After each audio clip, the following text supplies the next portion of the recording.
Whatever cool stuff long-running canon and franchises may have once brought us, at this point it's doing more harm than good to our favorite stories. Let's elaborate with a case study. In the late 60s and early 70s, issues of The Amazing Spider-Man featured Gwen Stacy as Peter Parker's primary paramour. It was a turbulent relationship as far as things go, especially when Gwen started hating the Spider-Man alter ego for the death of her father. Who could forget that time during Stan Lee's run when she wholeheartedly supported a Nixon-esque district attorney candidate who promised to arrest Spider-Man as part of a broader crackdown on crime, only for Robbie Robertson of the Daily Bugle to gather evidence that the candidate was literally a KKK supporter and that his law and order rhetoric was a racist dog whistle.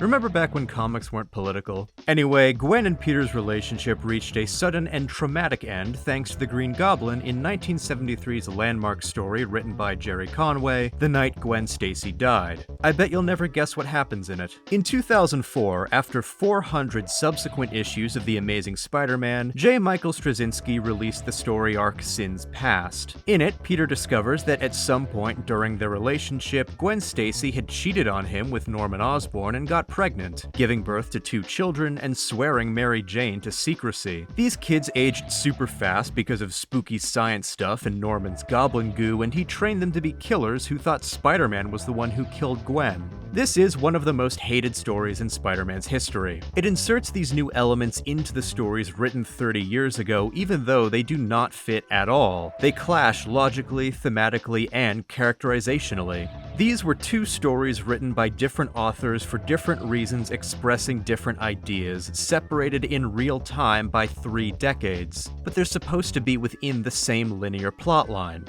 the same canon. In 2021, Nick Spencer finished his own run of The Amazing Spider-Man with the arc titled Sinister War. In it, he revealed that the Sins Past story was wrong, and that Gwen and Norman never slept together, their children were actually just clones, and Mysterio and the Chameleon just tricked everybody under the orders of Harry Osborn. So this story from 2021 reached back to a different story from 2004 to undo its own reaching back to a set of stories that ended in 1973. All to massage the massive, inevitable bumps in the would-be continuous storyline with exponentially deteriorating coherence. Maybe we'd be better off without all of that.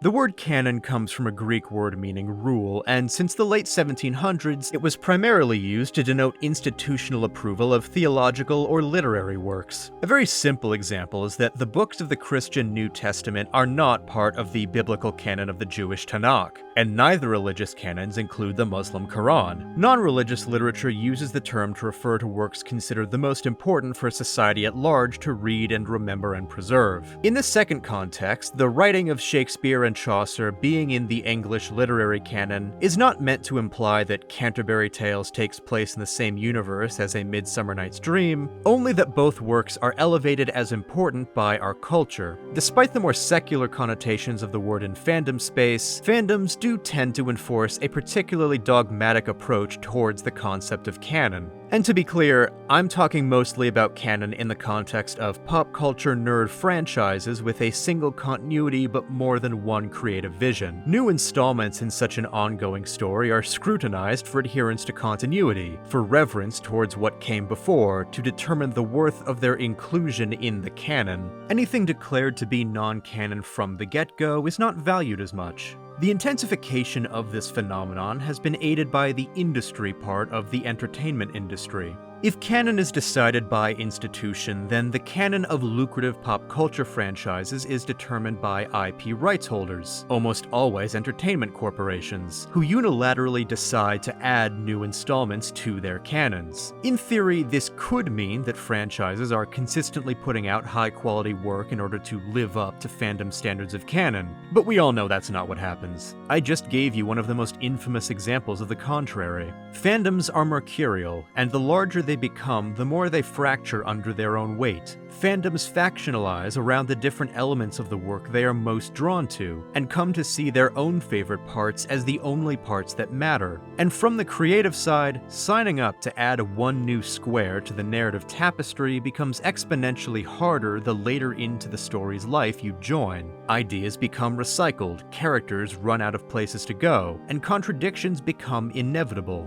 There will come a point where it is absolutely unreasonable for a new creative team to go through all prior installments in a canon before starting their own work, and it will be impossible to avoid contradictions of some kind. Even an extensive wiki won't solve the problem because a wiki is a collection of facts, not a valid alternate way to experience characterization, theme, or atmosphere. The vibes will shift, even if a new writer knows all the dry trivia. And a story that extends through generations will inevitably change as the generations of its creatives change. A sequel can't break ground that its predecessor already smashed through, so other approaches must be considered. A new author will have different sensibilities, different opinions about the characters and setting.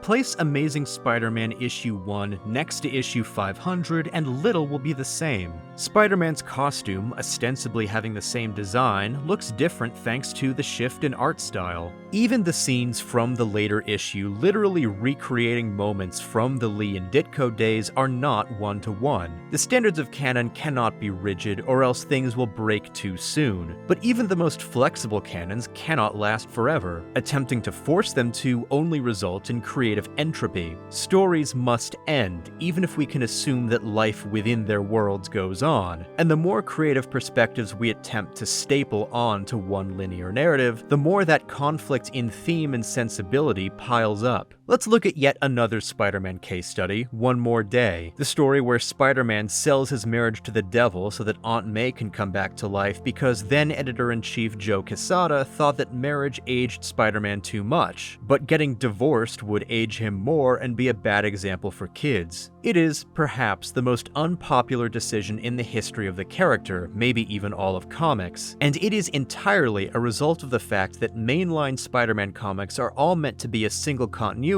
but are also meant to perpetuate indefinitely. After all, why would it matter if we got a bunch of stories of Peter Parker being happily married to Mary Jane and getting older and even having kids, if other writers could just tell their own stories about a younger Spider-Man, not beholden to considering this as their definitive future? So many of the most beloved storylines in superhero comic books are alternate continuity works that can be their own thing, that can pick and choose which parts of other stories to incorporate and which ones to ignore. Adaptations of comics are substantially more popular than the comic books themselves nowadays. There is obviously medium bias to account for this because there is an unnecessary and misguided pedestal for live-action film or prestige TV above all else. However, another major part of the appeal is that these adaptations can be complete narratives that are not extended indefinitely, and multiple different takes on the characters can exist at the same time. The Batman Arkham games and their version of Batman can coexist with the Christopher Nolan films and the Batman the Brave and the Bold cartoon.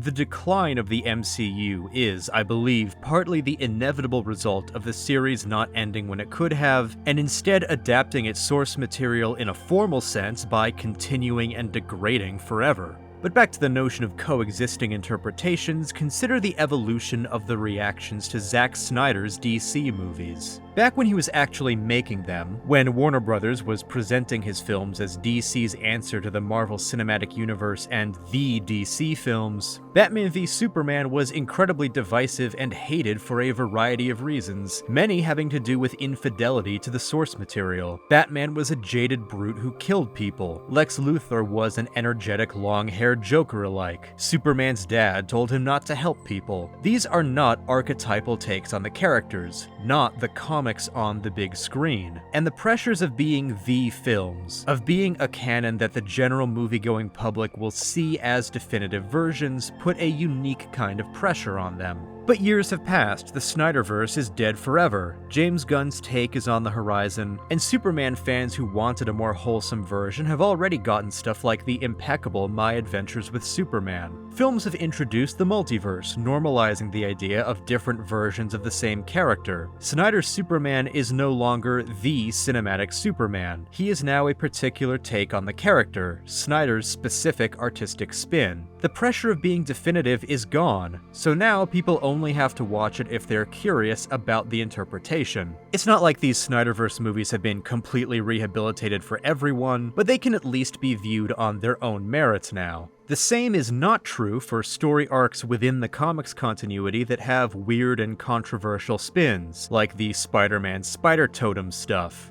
I'm sorry, Straczynski, I've been picking on your run a lot, but I do genuinely like what I've read of it on its own merits. Unfortunately, canon means it can't be judged that way. More recently, canon has been troublesome for Arcane and League of Legends. The show is great, especially the first season. The second is still really good, even if the ways it fails to go from 8 or 9 out of 10 to 10 out of 10 are heartbreakingly obvious, and the interpretations of the various League of Legends characters are pretty fun. When Season 1 came out, it was understood by most as an adaptation, and any deviations from then-current League lore didn't matter. But then, when Season 2 ended, it was determined that actually Arcane was now the new League of Legends canon, and characters like Warwick, Orianna, and Victor, who ended up fairly different in ways that at least worked fine for the show, no longer had two valid interpretations existing alongside each other. The Arcane versions now overwrote the other versions, and if you happen to, say, really like that old Victor short story about him just hanging out in his inventor shack being a chill guy who offers cybernetics to everyone, but is completely willing to accept their refusal, then I guess it sucks to be you. And of course there's Star Wars. So much of the toxic fandom that has existed for decades has screamed about continuity errors, or how story decisions made in later installments retroactively color the previous ones. The prequels add unnecessary backstory and importance to R2, 3PO, and Chewbacca, while making Obi-Wan's in-hiding desert robe the official Jedi uniform for some reason. The sequels undermine the victory of the originals and kill off Han, Luke, and Leia. The Clone Wars cartoon rewrote the events of the titular war as depicted in prior expanded universe material, with barely any regard for consistency in the elements from other works it brought over, until the Disney purchase of Lucasfilm suddenly turned the Clone Wars into the lauded savior of the old EU, because now these warped incorporations were the only bits of it remaining. So much of the exhausting discussion about modern Star Wars is drowning in how new works relate to the canon instead of actually considering them on their own merits. There is literally no good reason to care that Ki-Adi-Mundi being in the Acolyte makes him older than he was in the already decanonized Legends EU. That's why I love the show Visions. Disney got a bunch of international studios to make whatever Star Wars stories they wanted, with no need to stick to any specific canon. I didn't love every episode, and almost every studio getting only one shot at a Star Wars story means a lot of them include repetitive iconic elements, but I'm grateful that every single one exists.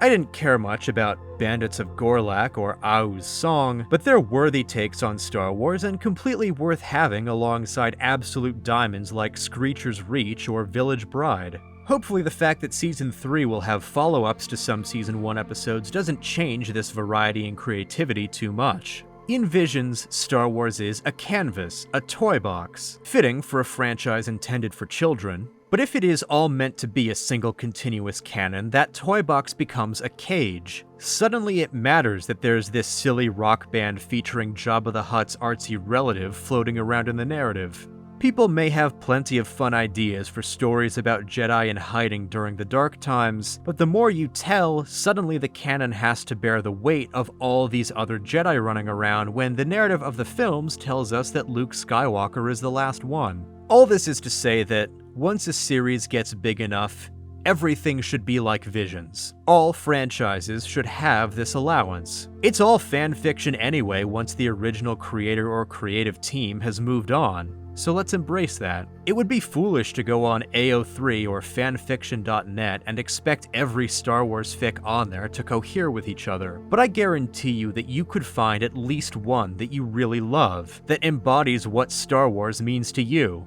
You know, if you had enough time to sift through it all. Maybe you think some of it is more deserving of canonicity than some of the actual films, but that would be a foolish thing to think, because nothing deserves canonicity. Each artist's work on a story is canon to their own work. Welcome to my revolutionary manifesto. Let's tear down the concept of fandom canon. I propose that every pop culture mega franchise should be like Visions, or DC Elseworlds, or Marvel's Multiverse. We can get a story about Batman and Catwoman marrying, and it doesn't have to end in a breakup because the canon requires a status quo reset. We can actually explore what their relationship would look like. That's not to say that some stories could not be canon to each other, but I don't think they should be required to be.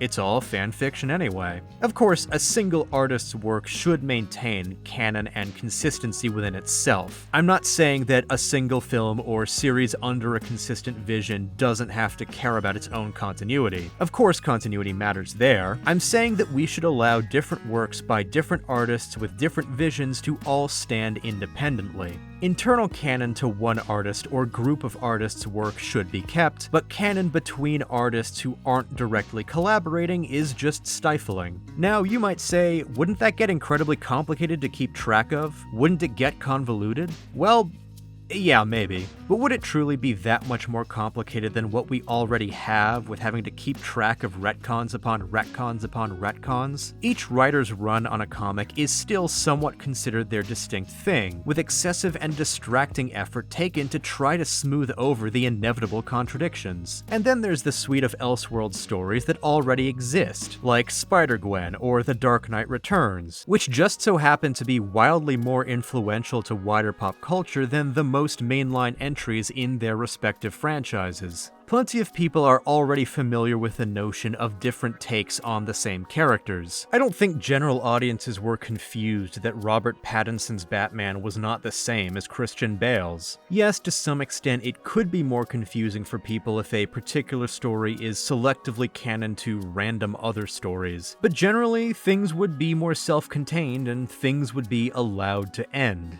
At the end of the day, my goal is to promote creativity, to promote whatever art can force its way through the corporate machine. And I don't think I'm alone in believing that the emergent rigidity of canon is restrictive to creative endeavor. That's what the Spider-Verse movies seem to be about, down to Miguel O'Hara outright using the word canon for his weird cult of depressed Spider-Man, and imposing very specific traits onto all of them. Miles Morales, the hero of the story, triumphantly says, I'm gonna do my own thing. This is not subtle. Star Wars has engaged in this commentary as well, with Baylan Skoll lamenting the cycle of Jedi and Sith repeatedly wiping each other out only for the other to return in the Ahsoka show. It repeats again and again and again.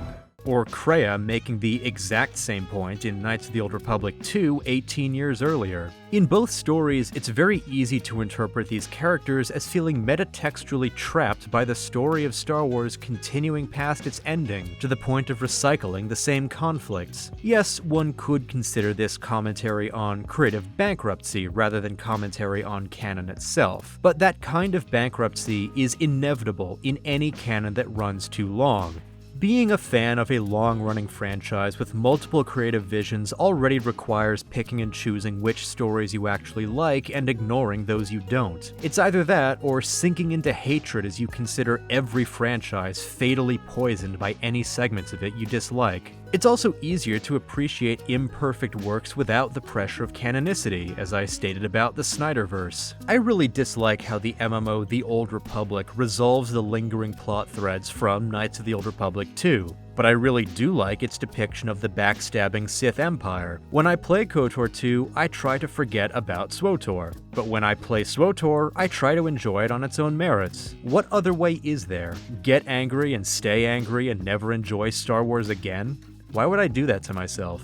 The term canon comes from religion. Fandom spaces treat canonicity with religious fervor, and when there is threat to the sanctity of the canon by way of a subpar or genuinely bad installment, retribution is fierce. A bad Star Wars movie is a threat to the sacred canon. A bad Marvel movie infects the sacred timeline. So the bad must be rejected. The canon must be gatekept. Rian Johnson and Leslie Headland did not just make messy art with interesting bits, they made heresy. And heretics cannot be allowed to influence the canon or else the religion is corrupted. Canon is a major contributor to toxic fandoms. It is not only for the health of the art, but for the health of the communities art creates that we should end it. Let the canon end whenever a franchise introduces a new central vision. Let Timothy Zahn's Star Wars fanfiction no longer need to fit alongside Tom Veitch's. Let both be placed equally next to J.J. Abrams's. And let none be mandatory to consider when revisiting George Lucas's original story.